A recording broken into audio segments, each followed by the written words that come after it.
I've seen a few tits. I've seen, I don't know, 48 maybe, I don't know. I've had my history in my life, you know.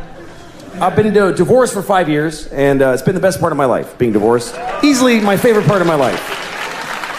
I love being divorced. Every year has been better than the last. And it's the only time I can say that about. And by the way, I'm not saying don't get married. If you meet somebody, fall in love and get married, and then get divorced, because that's the best part. It's the best part. Marriage is just like a larva stage for true happiness, which is divorce, because you just let go and everything's fine now. Divorce is forever. It really actually is.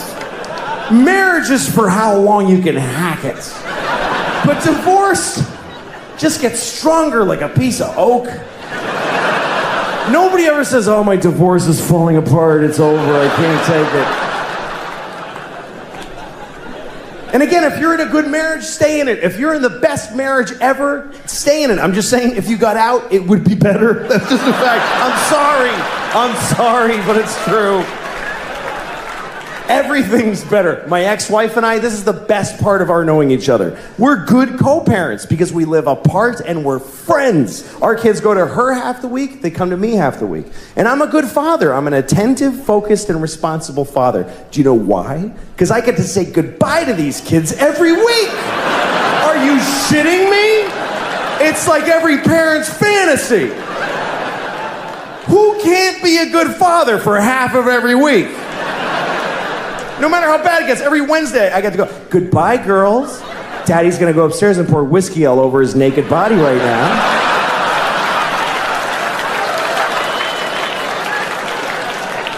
I'm gonna lay in my own filth until 2 seconds before you come back here.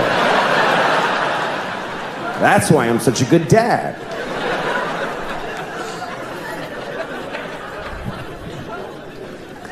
My daughter was having a dance thing at her school. They had this big dance.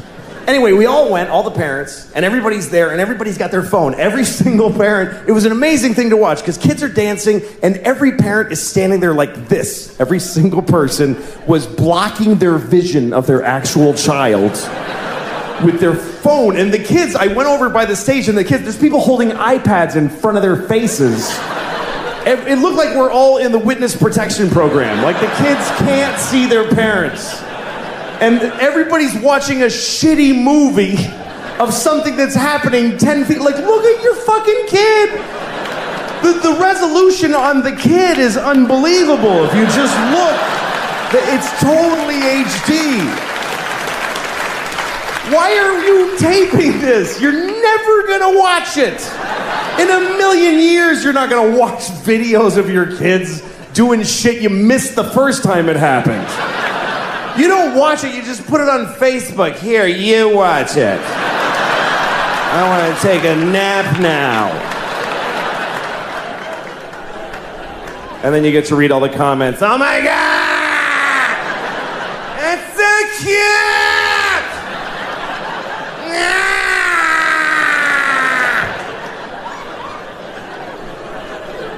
And guess what? They're not watching it either. They're not watching the video. These kids are dancing for no one. Nobody watches the videos on your Facebook. They see the first frame of a kid and they go, that's very nice. Okay, back to this.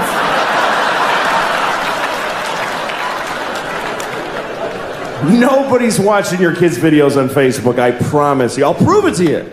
Next time you tape your kids dance, take 1 second of it, and then add 20 minutes of just your own asshole. Just go in the bathroom and just record your own anus opening and closing for 20 minutes.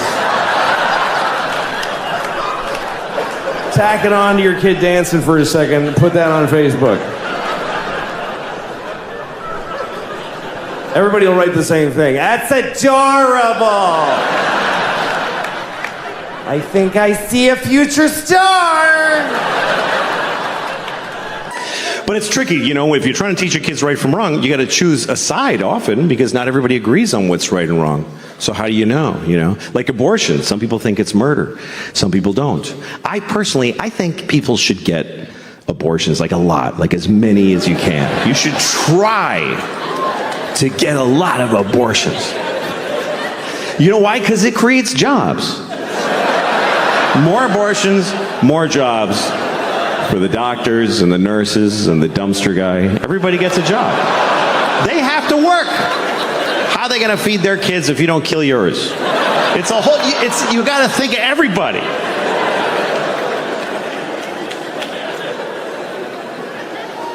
Abortion is a big topic, of course, because Roe v. Wade was overturned. Roe versus Wade. Of course, we all know what this is. This was a court case. Roe was a woman who wanted an abortion, and Wade was the baby, I guess. I don't know.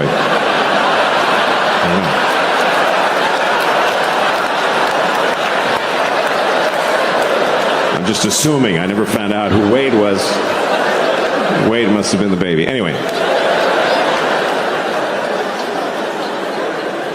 But now that we don't have that, every state has to come up with their own law based on how people feel. They have to listen to people and see how they feel. I think most Americans feel, on average, the same thing about abortion. They feel like people should be able to get abortions if they need them, but, just keep it down a little bit. That's all. That's just go ahead, but, come on.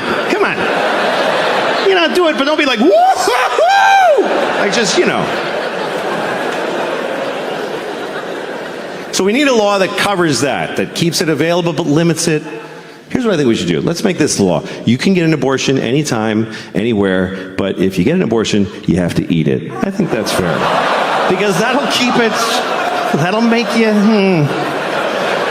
fuck, I gotta eat it? I better do it soon.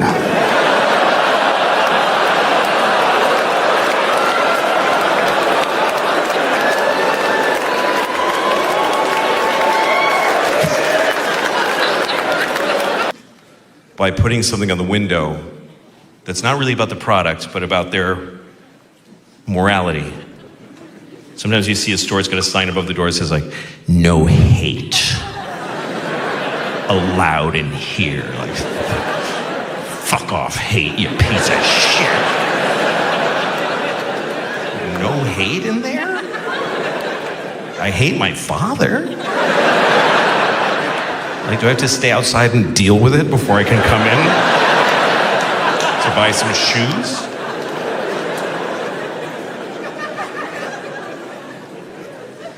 Sometimes the store tries to tell you how ethical they are in the production of their product. I saw one store, it was a women's clothing store, and it had a sign outside, and it said this. It said, 92% of our garments are responsibly produced. 90, just don't put anything.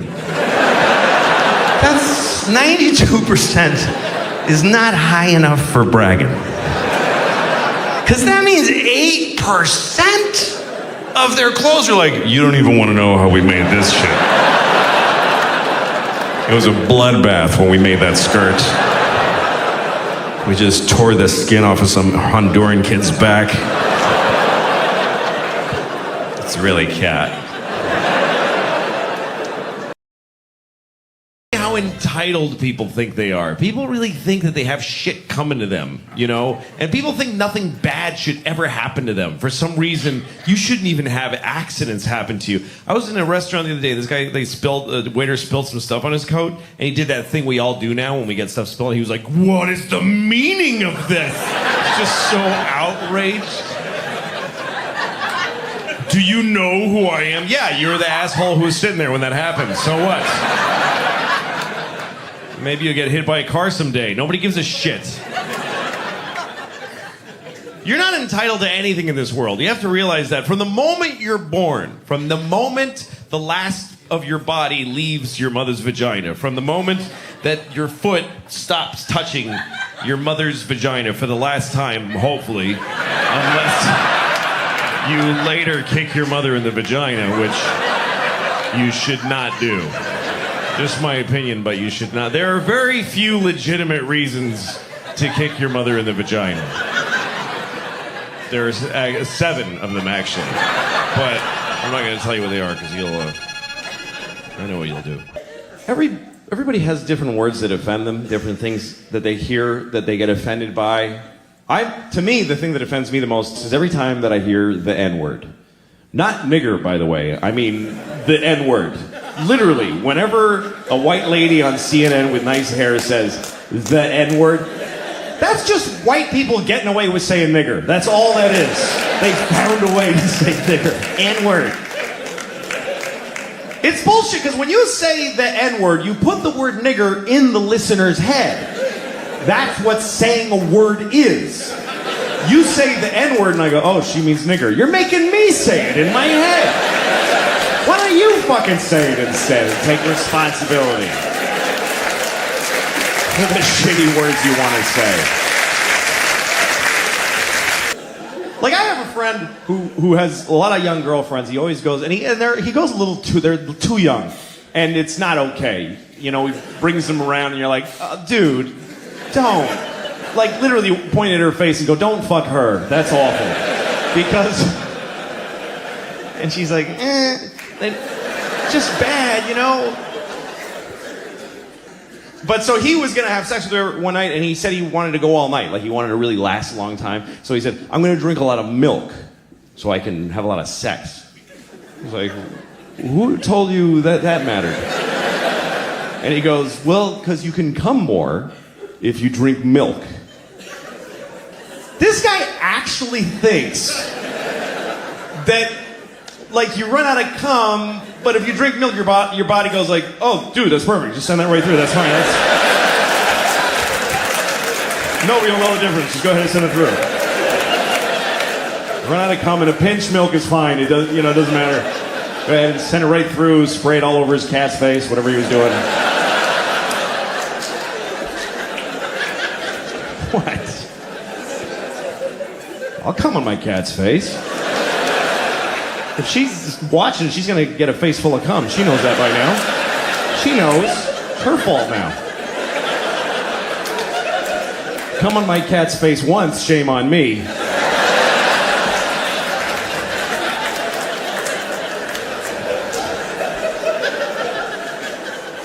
I don't have a cat. I don't have a cat. I never had one. I mean, I would come on a cat's face. I'm not trying to take that back. I was watching YouTube today. I was watching one of the ads that comes on before the video. I don't skip those. I think that's rude. It is. It's mean. Somebody worked hard on that ad. They trained a cheetah to run alongside a Jeep Cherokee. And you're at home like, 3, 2, 1, fuck off. It's fucking mean. What if you made something, dick? Anyway, the ad was a PSA. It was an anti-smoking message. It was a Puerto Rican man with a hole in his throat. He was like, my father smoked. And my mother smoked. I wish I never smoked in my life. Please don't smoke cigarettes. Cigarettes are very, very bad for you. First thought I had was, why does he still have an accent?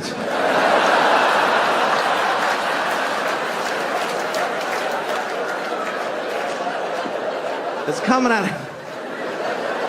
Feels like if you bypass the mouth, you shouldn't have an accent anymore. Does the machine have a setting for Puerto Rican?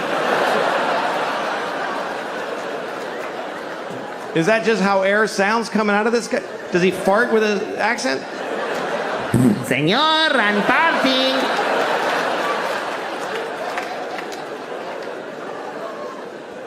Anyway, after the ad, I watched the video that I was looking for, which was a scene from a movie. And it's a scene that I really hate. Every time I see it, it makes me angry, which is why I was looking for it on YouTube. And it's a movie I like. I actually like the movie. It's called Good Will Hunting. Remember Good Will Hunting? Of course, right? Matt Damon. Great performance. He plays a very complicated young man wearing a tight t-shirt for a whole movie. And here's the thing. Here's my issue with Good Will Hunting. Matt Damon also wrote the movie, okay? So he basically sat down and he's like, first of all, I am amazing. I'm a construction worker. I'm like working class. And I drink beer and I get in fights. I get in so many fights. My friends are like, you're out of control, man. And I'm like, shut up. This is the way I am. But then also, I'm a genius. Ooh. I didn't even go to school. I just know things. I don't know why. I just know them. And all the nerdy geniuses that studied for years are like, he's so much smarter than us. It's making us upset. It's insane. It's fucking insane. It only makes sense if he wrote it for himself to be the guy. So the scene I was looking for, it's the worst example of that in the movie. Here's what happens. He goes to a bar and he meets a woman and he likes her. And another guy likes her too. But she picks Matt Damon. Because he wrote the fucking movie, because he decided, you understand? She doesn't like him, she likes me, you better believe it. So he gets her phone number, and then he goes outside, and he sees the other guy in the window of a restaurant, and he decides to taunt him. So he goes over, he tells his friends, hey, come here, watch this. And he says to the guy, hey! Do you like apples? And the guy says, yes. And Matt Damon goes, well, I got a number. How do you like them apples? And all Matt Damon's friends go, oh! Oh! This was amazing! Oh! Oh my God! Oh my God! You were ready with that! How? You know how he did it? He wrote the whole fucking movie, okay? He made everybody say all the things. Otherwise, this doesn't happen. I mean, he hinges the whole fucking prank on the guy liking apples. The guy must like apples. Who would say yes to do you like apples coming from a clear antagonist? Who's setting him up, gathered his friends.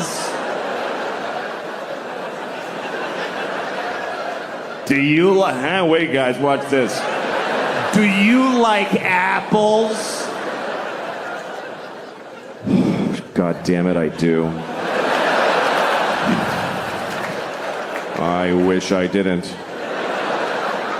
'Cause I can tell this is not gonna go my way. But I can't lie. He'll know it. He'll know it because boy, do I like apples. Do you understand? If he says no, Matt Damon is fucked. He's fucked in the face for life. He's got nothing. Do you like apples? No.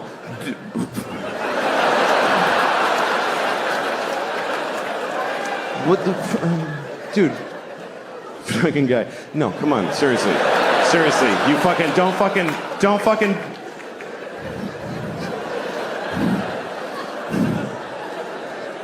Do you like bananas? Because the woman gave me her telephone number, and isn't that bananas?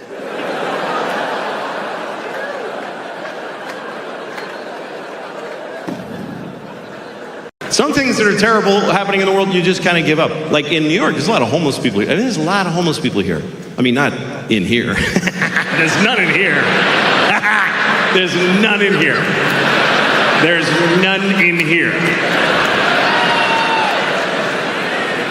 Not even with a ticket, he ain't getting in here. They're not allowed to go where we go. They're just not allowed. That's the one part we all agree with. I don't know what to do about the homeless, but they're not coming in here. If you don't have your own indoors, you can't come into other people's indoors. Those are the rules. Those are the rules we live by.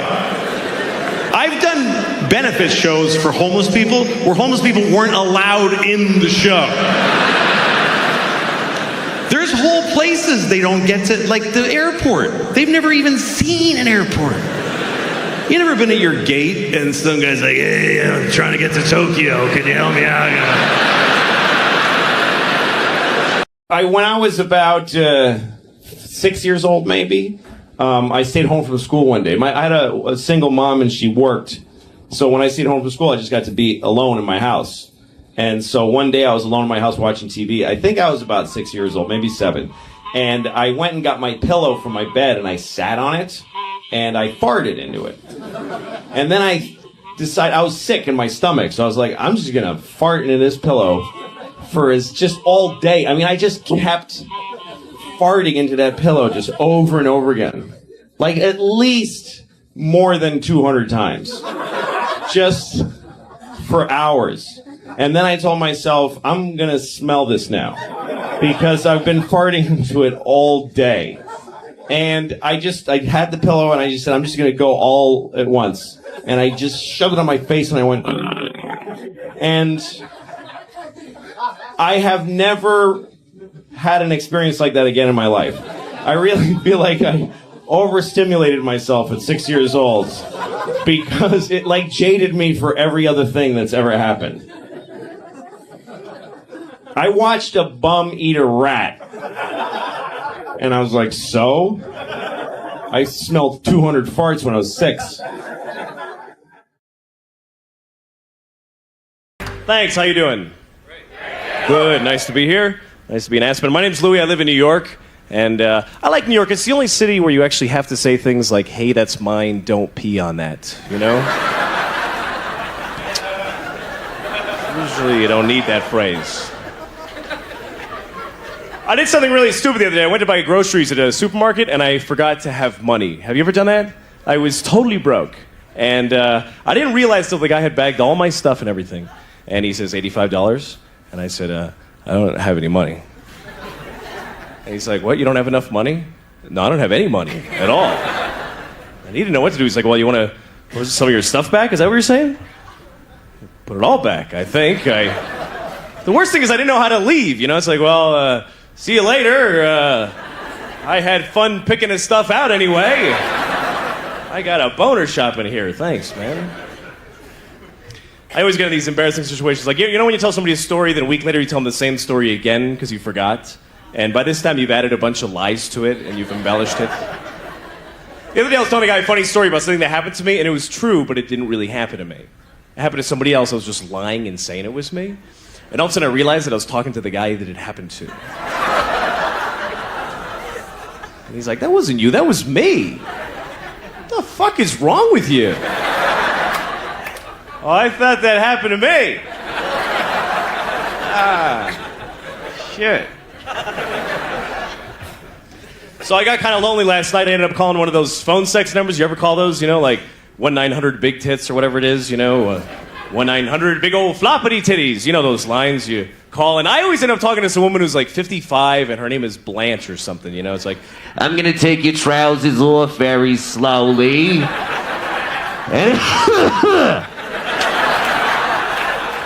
Then I'm gonna play with your balls.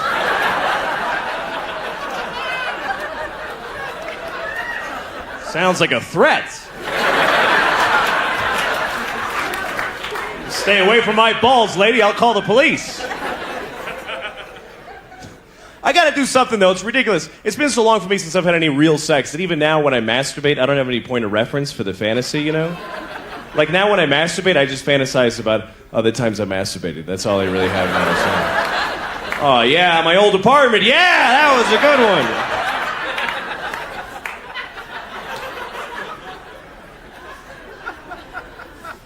I was in jail about a week ago because I drive, but I don't have a driver's license. So I had to go to jail, and I had to be strip searched at this jail. And so I'm staying naked in front of this cop, and he looks at me and he just says, "All right, lift." And I was like, "Lift what?" And he says, "Lift your testicles."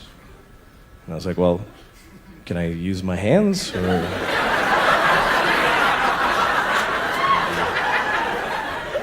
Or do you just want me to go, right these testicles. Rise on my command. Look at my great red hairy balls and fear me. Mira mis cojones grandes y pelirrojos.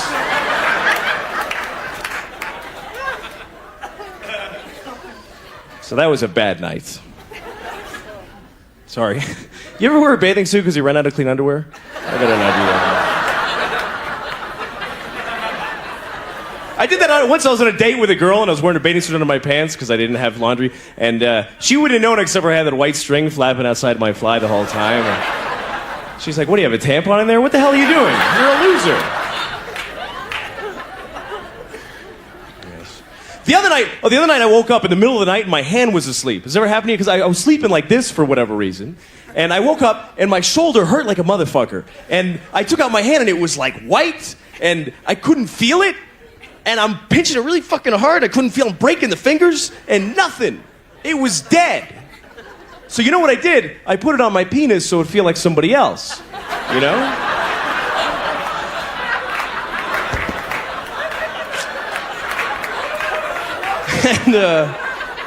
And it worked. But then I thought, you know, shit, I got some guy's hand on my dick. I don't want some dead guy's hand on my dick. Get that out of here. Sex is weird, though. You know when you're having sex with somebody, you start to make those noises. You know those sexual noises? You ever feel weird about the noises you make during sex? You ever listen to yourself and go like, where the fuck did I pick that one up? What the hell was that? Because sometimes you make the oddest noises. You really get into it, you're like, woo!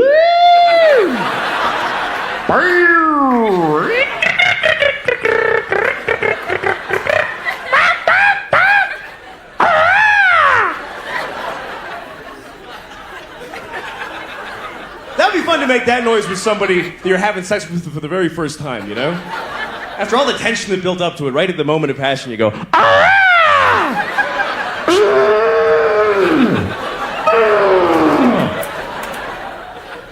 just to watch their face going, shit. Fuck, man, another one. It's important to make those noises, though. They're very important because the reason we moan during sex is to guide your partner. You're there. It's kind of like a homing device, you know? It's kind of like if a woman is doing something to my nipples during sex or during a boating accident or whatever, it doesn't matter exactly when. If she's doing something to my nipples, I usually want to say to her, you know, you're really wasting your time, honestly. You might as well be licking my wallet. There's just nothing there. Just fucking blow it off, you know? But that would be rude, you know? So you just moan less at the nipple. You just kind of do that holding pattern bullshit moan. It's like, oh, whatever, you know. And then if she starts to move lower, ha, ha, ha, yes! Genius! You know what would be fun to do one time when you're having sex with somebody? Don't make any noise at all. Just lie there perfectly still. And then right at the moment of orgasm, you just look at them and you go,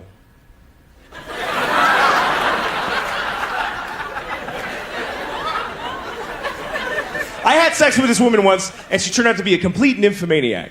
And I always thought I'd want to be with a nymphomaniac, but it was really a nightmare, you know? Because she wanted to just keep going and going. And the sex was really hard work, too, because she was like just grabbing me, pulling me in there, going, come on, fuck me, come on!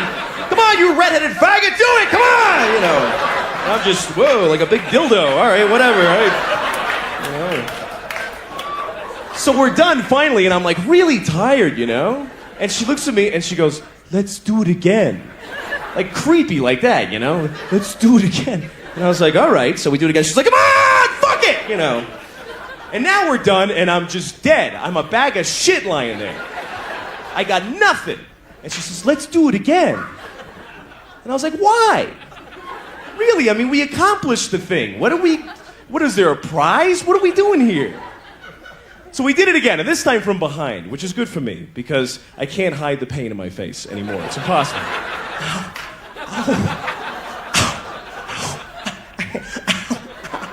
And then she starts getting into it, right? And she starts, like, backing into me really hard. She's going like, BAM! BAM! BAM! And it really fucking hurt a lot. So I had to say something, you know? So I said, hey, take it easy.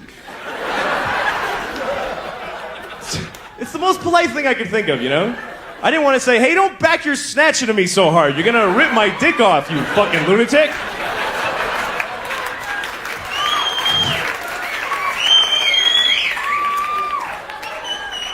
Hi, Mom.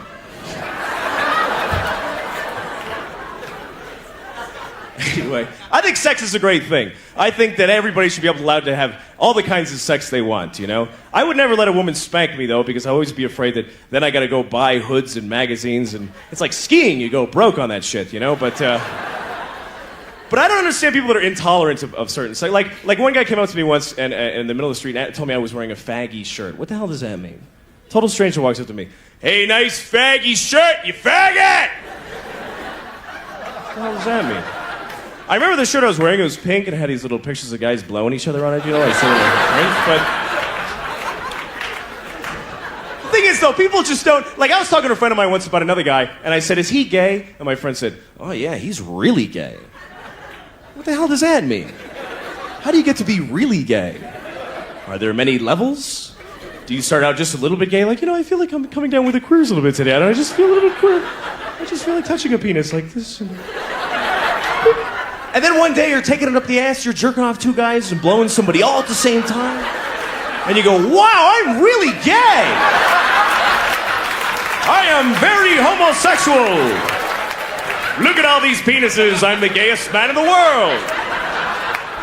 I am Faggotor. No one is gayer than me. Thank you very much. You've been a pleasure. Good night. My kids and I were having breakfast the other day, and we're listening to NPR. We always listen to NPR because we're better than you. And so we're listening to NPR at breakfast the other morning, and there's this one story where they kept using this phrase. They kept saying 9/11 deniers. They kept saying that. 9/11 deniers. And my daughter was like, what is that? And I said, well, it's a group of people that think September 11th was a conspiracy. And she said, oh, I thought they were saying 9/11 deniers.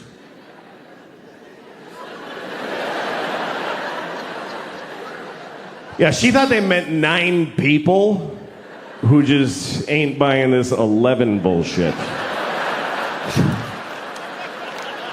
Just a small fringe group, really. There's only 9 of them. But they still got on NPR, they got on the radio because they're dedicated. They protest every day. They're the 9/11 deniers. They're outside of the White House. It goes 10, 12, 13. Just know it. We are the 9/11 deniers. We know that 11 is a bullshit number propagated on the people by the man. Why do we have 11 when we have 13 and 14 and 15 and 16, 17, motherfucking 18 and 19, but we do not have a 1 team? What happened to 1 team? The government took 1 team and replaced it with some bullshit called 11. We are the 9 that deny that shit. Mr. President, give us back 1 team.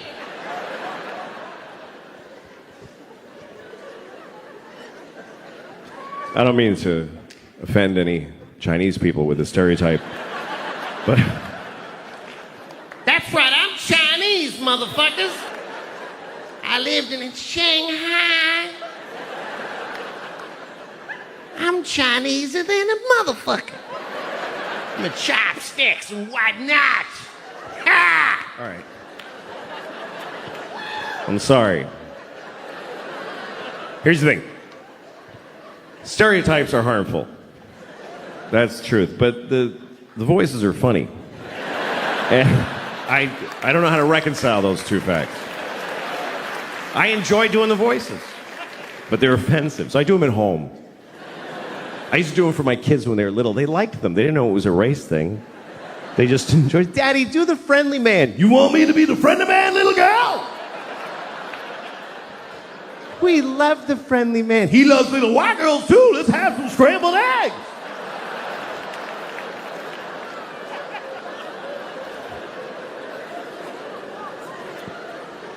And then they grew up and I was like, don't talk about the friendly man. Maybe don't talk to your teachers about them.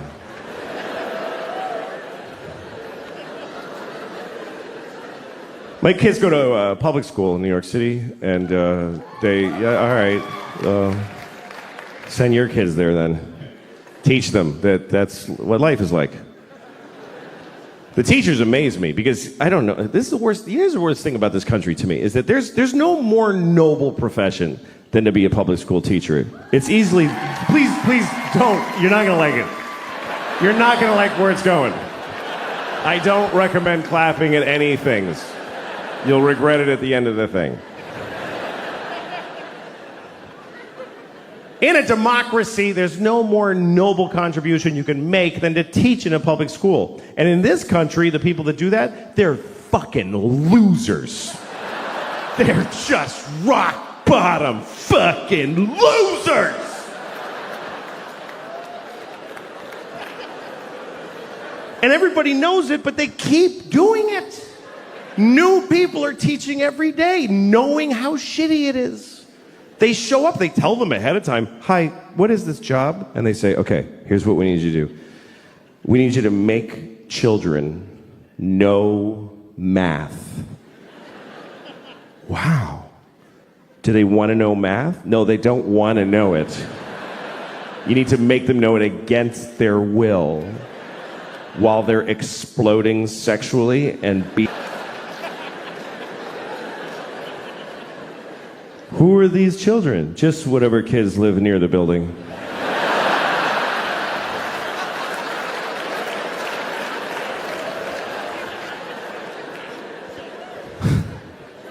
How much do I get paid? About $10 every 4 years. What if I get really good at it? What happens? Nothing. Nothing happens. Nobody notices, and you get fired, and you die alone. Okay, I'll try it for 25 years. My daughter's learning about Greek mythology, and she was asking me questions about it. She was like, Daddy, who's Achilles' mother? I said, I don't fucking know. Don't ask me that shit. I don't know who Achilles' mother is. Don't yell it out if you know it, please. It's Camp Amputees. Nobody cares what you know. She had a question about Achilles, and it was an interesting question, and I'll tell it to you. But first, the story of Achilles, real quick.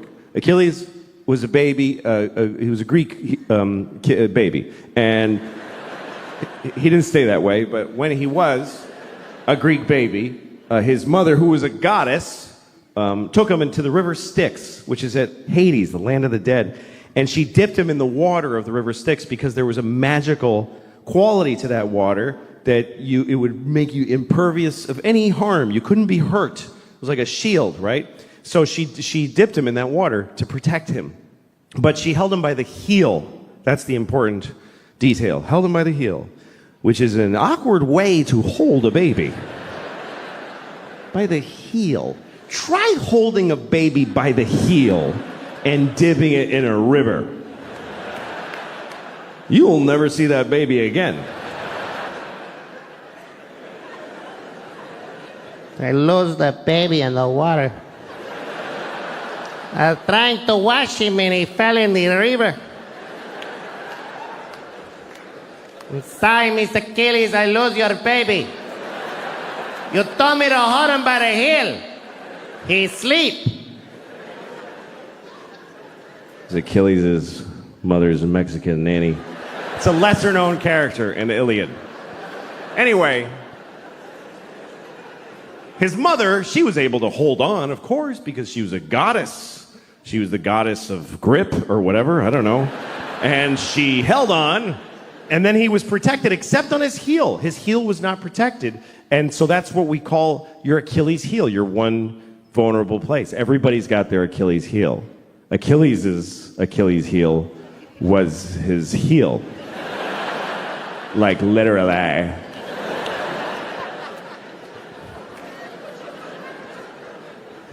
Anyway, so my daughter, here was her question. She said, how come his mother didn't just dip him again? She could have just dipped him one more time with the other leg in there. Did she just like you're like a sign that says one dip per goddess? Did you ever color an Easter egg? It's not that complicated. You dip it, and then you hold it differently and dip it again. Smart kid. I was proud of her. But at the same time, I thought, who the fuck are you to judge this woman? It bothered me. Because here's what the story of Achilles teaches me, is that if you're a parent, it's never enough what you do for these motherfuckers. It's just never enough. It's still gonna be your fault. How much more do you want from a mother? She dipped her kid in magic water and protected 99% of his body. Is any of it up to him? He could have just wore a big shoe and be careful. But he goes out in sandals, fucking flip-flops, and a sword and fights the whole planet. I'm Achilles because my mother dipped me. Finally, somebody got him in the heel, and he's like, Mom! Thanks a lot, Mom! Get my heel. She's so stupid, she ruined it. Fuck you, Achilles, you Greek dick. God, you did not say that. Oh my God. No, I'm gonna go if you can't. Seriously.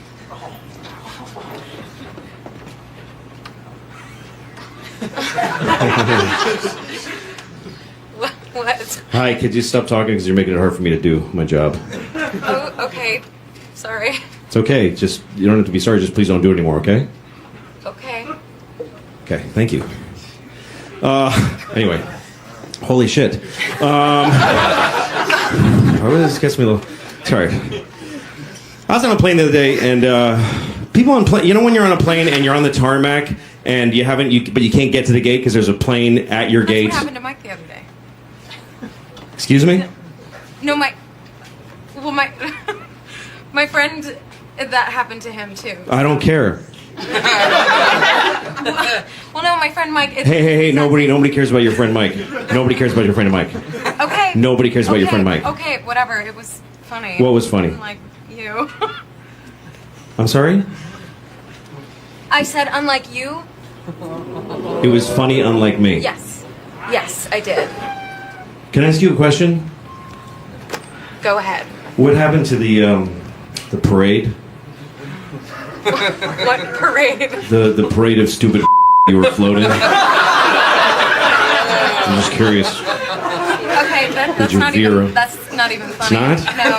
Okay. You sure? All right. No, you're offensive. I'm offensive? Yes. What do you mean? You're making jokes about rape, and that's offensive. You don't like rape? No. You don't? No. That's really weird because you know that you wouldn't even exist if your mom hadn't raped that homeless Chinese guy. Oh my God. However many years ago you're born. No, listen, I'm sorry. I'm really... It's hard to come back from that, but I am sorry. I didn't mean that. Look, can you do me a favor? What? Can you please just die of AIDS?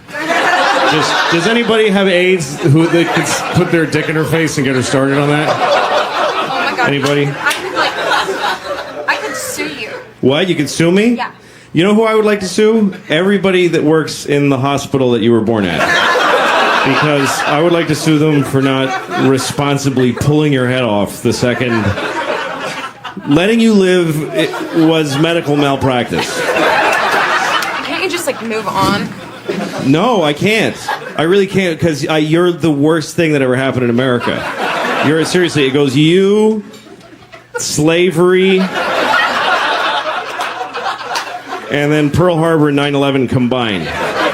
Those are the three. And so, like, as an American, I feel like it's my duty to make you feel poorly. And your mother's a whore.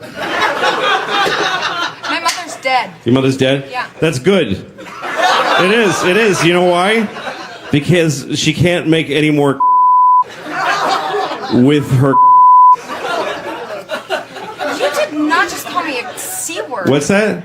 Did you just call me a C word? No, I called you a because you're and your mother is one, and she had one. You know what? The moment you were being born, there was a guy walking by, and you know what he said? He said, "Hey, look, some coming out of some."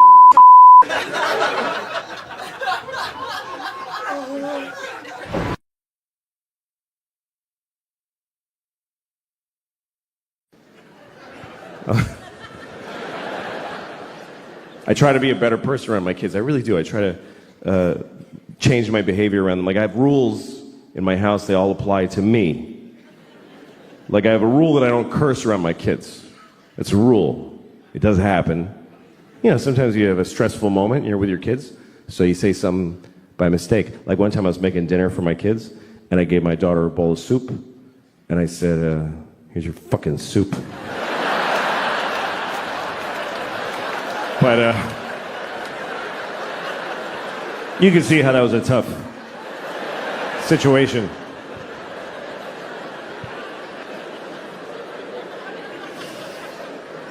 You're supposed to teach your kids right from wrong. I don't know, it's confusing, you know? Some people raise their kids religiously, and that kind of covers it. They kind of go, all this, do that. I'm not raising my kids religiously because I don't feel like it. Let's get up on a Sunday. Fuck that. Fuck that. Let your souls rot, kids. I don't care. I'm not getting... Daddy, who...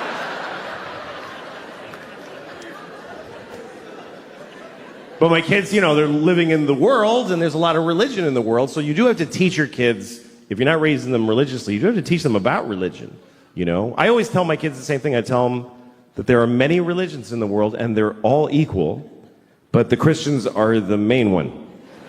That's what I tell them. The Christians won. They're the winners, so act accordingly. Congratulate Christians when you meet them, because they won the world. And it's true. It's true. We love to tell ourselves, like, that every religion is exactly... No, they're not. The Christians won everything a long time ago. If you don't believe me, let me ask you a question. What year is it? I mean, come on. What year is it according to the entire human race? And why? What year is it? Anybody, sir, just yell out the year. Thank you. 2016. No, it's 20. That's right. It's 2017. What is that? That's a important number, because we're counting to it in unison as a species. For thousands of years, we've been going 1, 2, 3. Come on, everybody. 4. And now, come on, Africa. 5, 6. What is this number? We're counting the days since what? Since there was ever people, or since the sun did a something? Not at all. It's been 2017 years since what? Anybody, yell it out. Since, yes, Christ! Christ! That's right. It's been 2017 years since Christ Jesus. We are counting the days since Jesus together. Which makes sense if you're Christian, but what the fuck are the rest of us doing?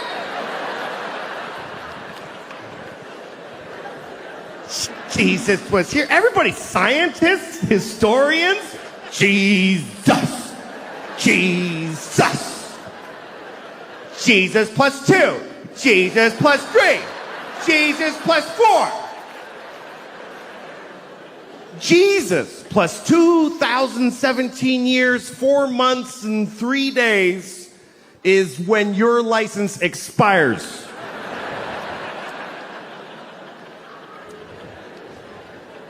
How is that not a win for the Christians? How is that not a complete win? That's not a Monday off in October. That's there was no time before Jesus. And the whole world's going, okay, sure. And then somebody was like, what about the years before him? There were billions, infinity. Those go backwards.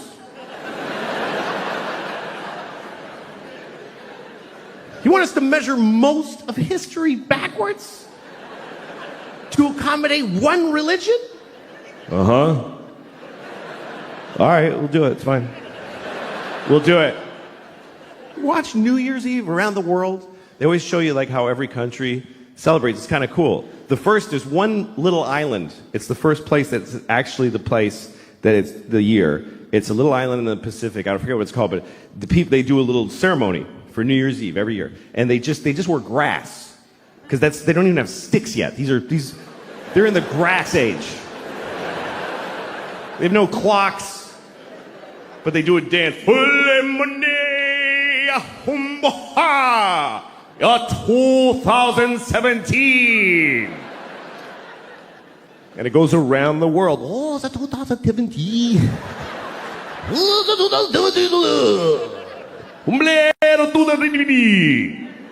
Death to all Christians in 2017.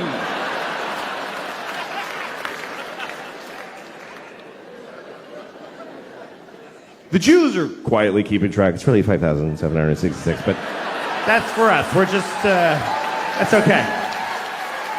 We're just keeping track for when you snap out of it. It's all right. I'll write yours on my check. I don't want a problem.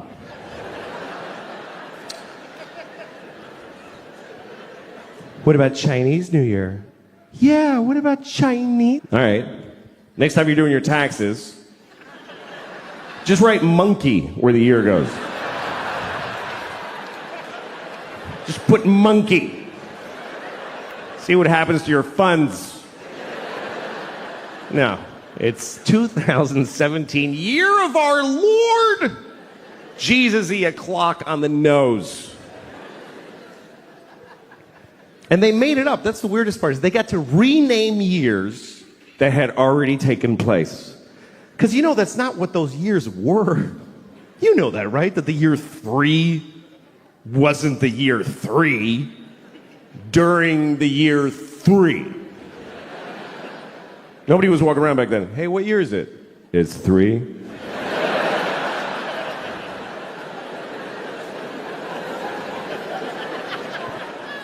Yeah, but I'm 28. How can I be 28? There's only been 3. Oh, well, see, you were born in BC 24, and there's a 0. Remember it went backwards? Oh, shit, that was stressful. I hated those years. What was that like? What year is it? 10. Gonna happen! True. It's not true at all, but I did go to one. But, I don't go to weddings generally because I don't like them. I hate it. Don't invite me, really. I think it's rude to invite people to your wedding. I really do. Nobody's happy to get that shit. You make it all pretty and they're like, oh, fuck! This is gonna suck! Here's a helpful list of places to stay. Oh, great. I get to live in a La Quinta in Reading, Pennsylvania for 3 days. Because you want to get married for a couple of years. Nobody wants to watch you start your shitty thing. Nobody wants to see it. Everybody's in his shitty thing. That's what it is. That's what it is to be with somebody. You're either alone or you're in a shitty thing. That covers 100% of human beings. I know I can see there's young couples here, and you're like, no, we're in a good one. It's really good. Yeah, fuck you. Who do you think you are? It just didn't get so arrogant. Yeah, I think we figured it out. No, yeah, you're the first ones. Of course it's going to get shitty. That's part of it. It's like going to a horror movie, and in the first minute, you're like, I think they're all going to be fine. No, they're all going to die. And you're going to hate the person you love right now. It's the way it works. Love plus time minus distance equals hate. That's just the way it goes. I'm not saying don't do it. You should do it. It's the best thing. It's the best part of life, love is. But don't be greedy and expect it to last. Don't be amazed that a butterfly died because you shot it in the face. Just fall in love, make a fucking mess. It goes shitty, you don't realize it till too late, and then you cry a lot and move on. It's the best part of life. It is. I've always loved love. I've always loved this. It's always been my favorite part of life is meeting somebody and going, oh shit, that person. That's the best feeling. Now, why the fuck would that just, oh yeah, for years, for our whole lives, just, oh yeah. That's insane to expect that. And then it rots and dies. It's just the way it goes. It's like if you see a person in the park making bubbles with a big wand, with soap. And sometimes they make a really big one and he goes, oh, hey, shit, okay. That's all. You don't stand over, liar! You don't get mad at the soap stain. It gets so shitty, man. It does. Oh. Well, I think life is pretty. I don't think it's so awful. I mean, I don't think you should expect anything to go well. I think the only thing you have coming to you after you're born, the only thing you have really coming to you is death. That's the only thing that you're owed. You're owed. And the rest of it is whatever you get lucky enough to dodge the buses that can hit you and stuff. Right. But I think the world the way it is better than it could be. I think that there's war and there's murder, but there's not as much as there could be. Really. There could be so much more. Like when I see a crowd of people like at Disneyland or something, I'm like, how are they not killing each other all the time? Like, how are there not like 50 murders every day at Disneyland? Just people with knives just going, could you just move? Just little, When I hear like a man was murdered, I'm like, sure he was. People get There's no horror. There's no, oh my God, a man was murdered. I'm upset for him, blah, blah, his family, but I'm not surprised. I'm not surprised. I was, once I saw a homeless guy at a bus stop, and he looked really wretched, and there was a woman next to him with a purse, and in my head I was saying to him, murder her, what are you, just murder her and take the money. You're homeless. Life is kicking you in the balls every day. Start murdering and eating well. Like, why wouldn't you do that? Sounds very reasonable when you say it. This week is testing week at schools. I hear a lot about that. Yep. Yeah. So there did 3 days of extensive standardized testing. Mm-hmm. And what are the consequences of the standardized testing? Well, the way I understand it, if a school's kids don't test well, they burn the school down. So it's pretty high pressure. A lot of pressure on the kids. Yeah. Wow. And the tests are written by people that nobody knows who they are. It's very secretive. Mm-hmm. And the questions are, because they have to prepare for these tests for a long time. A lot of the year is about the tests. Teaching for the test. Teaching to the test, they call it, because they decided there's a new way kids should think, and we're going to prove they're thinking it by having them pass these tests, or we burn the school down. So, anyway, my kids kind of panic when they're in these, which is okay. My mother was a math teacher, and she taught me that moment where you go, I don't know what this is when you panic. That means you're about to figure it out. That means you've let go of what you know and you're about to grab onto a new thing. That's great. That you didn't know yet. So I'm there for them in those moments and I go, come on, just look at the problem. And then I look at the problems and it's like, Bill has 3 goldfish. He buys 2 more. How many dogs live in London? Or something like that. So, wow. That's crazy. Well, you better... Better notify the fire department. That's right. New York is such a part of your show. Yeah, I love it. And the way you depict New York, you must go crazy for this town. I do, because there's all sides of the spectrum here, you know. Sometimes you're with I have children here, too, so sometimes you're in a park and there's pigeons, and then there's an old lady masturbating or whatever. I'm saying that's one side of the spectrum. Yeah.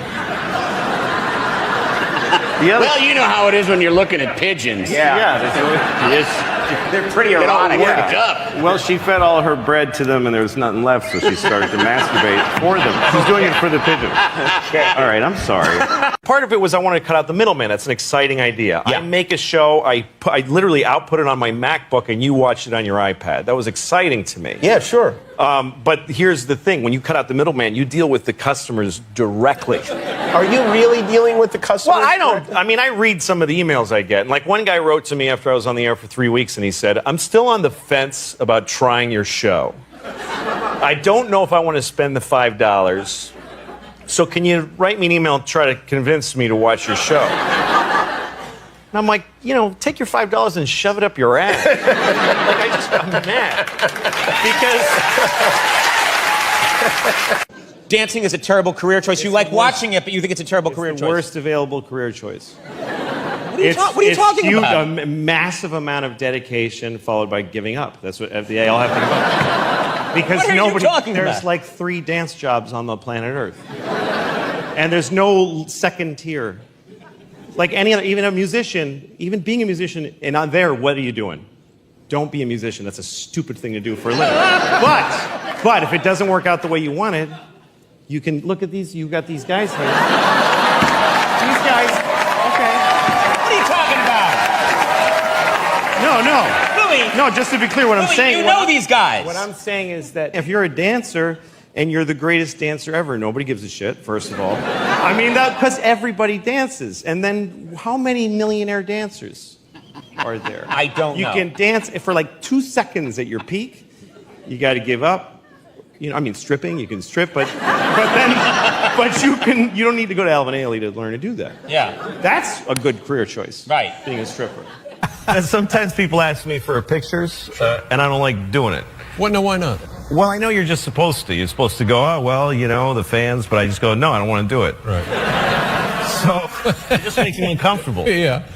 But one time, like, so I always try to be nice how I say no. I go, oh, you know, but thank you, you know, okay. So I was coming out of a restaurant once, and these 2 women are standing there, and I hear them say, picture. So I go, oh, no, I'm sorry. I just don't like doing that. Right. I hope that's okay. Yeah, and they're like, okay. And I said, what's your name, though? And she's like, Janet. And I go, hi, Janet, I'm Louie. Hi. Hey, guys, I'm sorry, but thank you. Yeah.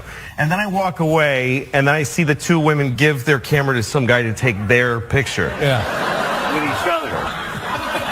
And so... Well, that's not right.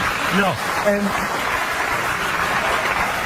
So I look at this story from their point of view. They want a picture of themselves, and they go to a random stranger. Could you take our picture first? Oh, you know, I just don't like doing that. I'm really sorry, but what's your name? What a creep. What a gross creep. Something very wrong. Once Really again, wrong it's with all that. your fault. Sure. Of course it is. Yeah. But I was watching Schindler's List, and this moment happened that it just stuck with me. It's a scene where all the Jews are being thrown out of Warsaw, and it's very sad. And they're going down the street, and there's these Polish people that aren't Jewish watching them leave. Right. And one of them is a little girl, and she's about 7 years old, and she's on a mailbox, and she's very cute, and she's yelling, "Goodbye, Jews!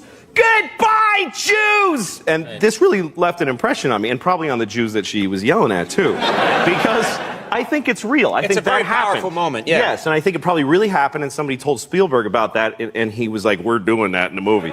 So he made that scene, which means he had to find a little girl to play that little girl. He had to find a little cute girl who could yell, "Goodbye, Jews!" at grown-ups. Right. And that's a really... And I know how movies are made, so I know somewhere there's a tape of like 50 little girls all trying really hard trying to get the goodbye Jews part. Right. And they're all adorable. They're adorable. Or some of them aren't so good at it. Yeah. Because there's no kid actors that are like, Sean Penn, can I work from within? They're all adorable. They're all cute. Right. There's a tape somewhere of little girls. Hi, my name is Anne Marie, and I'm with William Morris. Goodbye, Jews. Goodbye, Jews. Anne Marie, we need a little more anger. Oh, I'm sorry. Goodbye, Jews. Okay, next. And there's another girl. Goodbye, Jews. Goodbye, Jews. Okay, next. And then comes the girl who's amazing, and her mother has prepared her for months. She knows how to walk in the room. Hi, my name is Louise, and I am really happy to meet you. The sun will come out tomorrow. We just need the line, actually. Oh, I'm sorry. Goodbye, Jews! Goodbye, Jews! Yeah. And there's a new thing, the cloud. They want you to go to the cloud. And they're selling it as a great idea. You don't need your stuff. Just give it to us and we'll keep it on the cloud. It's fine. You don't have to. And you're like, really? But those are my pictures. And we'll keep it on the cloud. You pay a little rent to have it up on the cloud. And the way they're going to talk you into this is that you get to have a smaller device. Because you don't need to keep the stuff on it. You understand? Right. That's why, okay, like this, somebody gave me this iPhone. This is what an iPhone is right now, okay? Now, it's gonna, when they tell you you want to keep it on the cloud, they're gonna say, this is the iPhone now. The next iPhone is just gonna be this. It's just gonna be this. And it's just gonna be this thing. Because you need this to store all your movies and stuff on. But you're just gonna have this and you just rub and go, ooh, I want to see Tom Cruise. And Tom Cruise will be all around your face. And then you want to see, Selma Hayek, and then you take it and you that's how it's going to work. I'll give you $10,000 for that thing right now. Some parents really struggle with, like, all the other kids have the terrible thing, so my kid has to. Yeah, let your kid go and be a better example to the kids. Just because the other stupid kids have phones doesn't mean that, okay, well, my kid has to be stupid, otherwise she'll feel weird. Right. I think these things are toxic. I don't think especially for kids. It's just this thing. It's bad. And they don't look at people when they talk to them, and they don't build the empathy. Kids are mean, and it's because they're trying it out. They look at a kid and they go, "You're fat." And then they see the kid's face scrunch up and they go, "Ooh, that doesn't feel good to make a person do that." Right. But they got to start with doing the mean thing. But when they write "you're fat," then they just go, that was fun. I like that. That tasted good. Let me ask you a question, and this specifically about breakfast. I have this conversation with my son, who is 10, who is, I guess, right between the ages of your daughters. And it goes like this. Well, what would you like for breakfast? I'm not hungry. Mm-hmm. Well, yeah, but let's just say you were. How about bacon? No. How about eggs? No. Pancakes? No. And so we go through every imaginable form of consumable human food, none of which interests the kid. And then, so now we go back and we start over. And it's clear that he has decided on his side he's going to say no to everything I come up with. But yet, they have to eat. Yes, they do, but why? What do you do at why that are you point? asking him what he wants? I mean, you're asking him to decide where everything's headed. And look, I know why you're asking. I get it. But the thing is, you're saying if he doesn't decide what he wants, he won't eat. So I'm already That's behind crazy. the 8 ball. That's never going to be his... So with your girls, you just put the food in front of them. I go, here's what we're having. Here's what we're having. I don't want that. And I go, all right, what do you want then?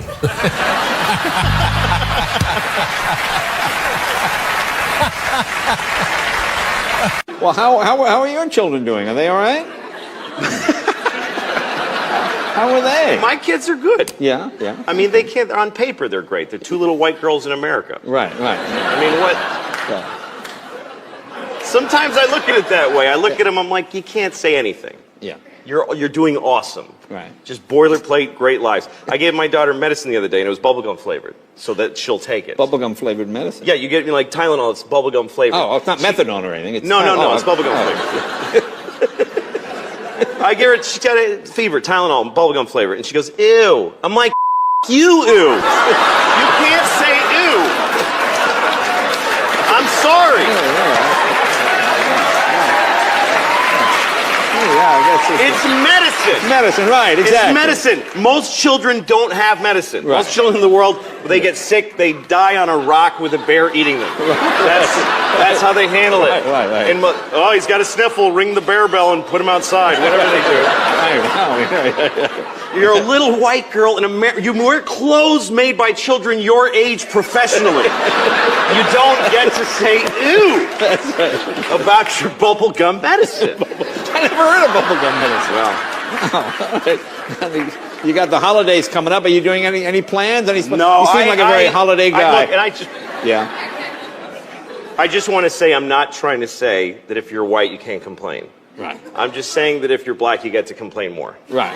Because you can't. There you go. Don't tell the band that.